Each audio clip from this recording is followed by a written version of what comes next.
but the condition remains badly misunderstood and therefore often poorly treated. At the heart of our collective difficulty with depression is a confusion about what it actually is, and in particular how it can be distinguished from a state that all of us know very well and with which it has a distracting number of similarities, namely sadness. It's because we unwittingly tend to apply to cases of depression a number of assumptions drawn from, and better suited to, an understanding of sadness that we end up suffering far more than we should. There are, on the surface, some notable similarities between those who are sad and those who are depressed. Both groups cry, both withdraw from the world, both complain of listlessness and a sense of alienation from their normal lives. But there is one categorical difference between depression and sadness. The sad person knows what they are sad about.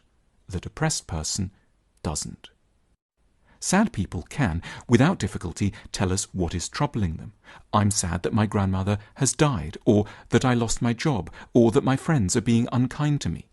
And, though it might sound strange, this is precisely what the depressed person is not capable of doing.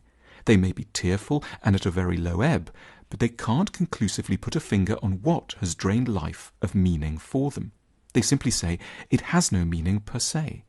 They aren't depressed about X or Y, as one might be sad about X or Y. They are, first and foremost, simply depressed. The inability of the depressed person to account concretely for their mood can lay them open to unwarranted charges of faking, malingering, or exaggerating. Friends who begin in a well-meaning search for a soluble problem can end up frustrated by the lack of progress. When pushed, the depressed person may latch on to rather odd or minor-sounding issues to account for their state. They might complain that there's no point going to work because the Earth is due to be absorbed by the Sun in 7.5 billion years. Or they might insist that life lacks all meaning because they've just dropped a glass on the floor and everything is now completely